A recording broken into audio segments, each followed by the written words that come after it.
Pasok sa ilang lugar sa Metro Manila at probinsya nitong Lunes, kinansela dahil sa mga pag-ulan na dala ng habagat. Pagtatakda ng price cap sa bigas, pansamantala lamang ayon kay Pangulong Ferdinand Marcos Jr.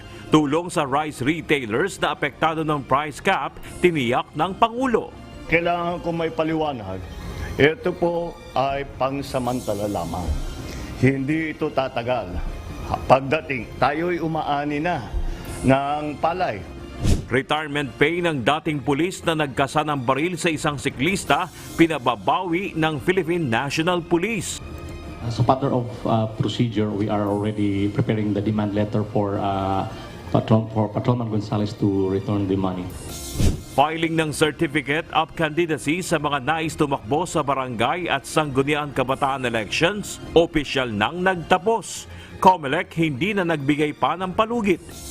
Huling araw na po ito at hanggang alas 5 lamang ng hapon yung cut-off po natin. Kahit po walang pasok ang mga paaralan dito sa NCR, kahit sa Abra, lakas din po ng ulan. Pero nagdesisyon na po tayo hanggang alas 5 lamang talaga. Dating pulis na si Wilfredo Gonzales humingi ng tawad sa ginawang pagbatok at pagbunot ng baril sa siklista na kaalitan. Batas laban sa road rage na may parusang habang buhay na pagkakakulong, isusulong ng isang senador. Humingi po ako ng kapatawaran sa nagawa ko. Sa lahat-lahat ng nagawa ko pong mali. Ilang rice retailers, ibinenta na sa mas mababang presyo ang supply na bigas, makasunod lang sa price ceiling na itinakda ng pamahalaan.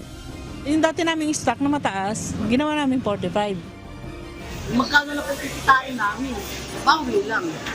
Primary series ng bakunahan laban sa COVID-19 hindi na libre ayon sa Department of Health. Wala na, it's too late. Wala na kaming bibilin. Ang pwedeng mangyari dyan, kung sakaling dumulog sa kanila yung mga constituents nila, baka meron silang sariling budget o kaya naman makikipag-ugnayan sila sa private sector. Kung may dumating na yung bivalent vaccine, ay pwedeng bilhin yun, hindi out of pocket mo mismo, kundi may nag-donate halimbawa sa local government, binili ng isang private organization halimbawa bilang social responsibility nila. Pangulong Ferdinand Marcos Jr. nanawagan sa ASEAN na magtulungan laban sa nag-aambisyong maging dominante sa South China Sea. $22 million investments mula sa Indonesia nakuha ni PBBM mula sa pulong sa top companies. The challenge for us remains that we must never allow the international peaceful order to be subjected to the forces of might applied for a hegemonic ambition. The future of peace rests now on how we together face this challenge to that peace. Tripling sweldo ng matataas na mga opisyal ng PhilHealth pinuna sa pagdinig sa Kamara.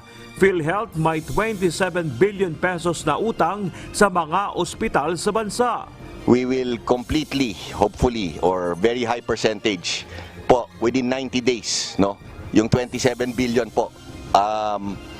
You can pwede yung naka-record naman to, 'di ba? So, within 90 days po, we will try to pay a very high percentage of the 27 billion.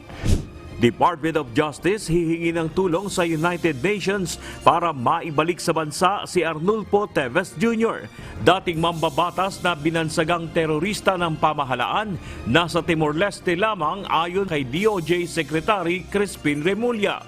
After this is done, then we will have to write the United Nations to inform them of this. As of now po, ang inyong pambansang pulisya po ay closely coordinating po sa international police o yung 5-year rice trade deal sa pagitan ng Pilipinas at Vietnam isinasapinal na. Cambodia, isa sa tinitingnan ni Pangulong Marcos na maaaring pagkunan ng bigas. Our two countries will complete an intergovernment agreement on rice trade. So that Vietnam can interfere at one guiding export to the Philippines, like issue of food security. Agriculture, especially in the face of what we are anticipating in terms of the El Nino and the drought that it brings. We hope that we can find an agreement. Pamamahagi ng ayuda sa mga retailer ng bigas na apektado ng price cap, uumpisahan na. As soon as ma-finalize namin, malalaman niyo kung may distribution at saan. Kasi hindi pwedeng isang bagsak yun. Bureau of Corrections Chief Gregorio Katapang, aminadong hindi pa drug-free ang New Bilibid prisons. Mga kalapati, ginagamit na rin umanong tagadala ng iligal na droga sa Bilibid. Ang ginagawa po ngayon, kaya po humingi rin kami ng tulong sa inyo, yung condom, pagpaumanhin na po, nilalagay po doon lang shabu.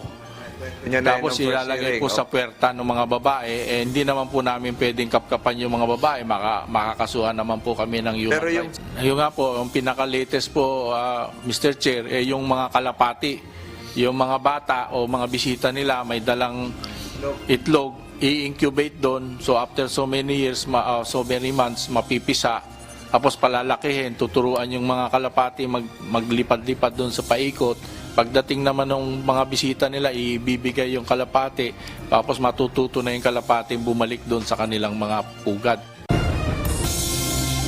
Driver's license ng dating pulis na si Wilfredo Gonzales, 2 taon lang suspendido dahil wala namang namatay sa kinasangkutang insidente ayon sa Land Transportation Office.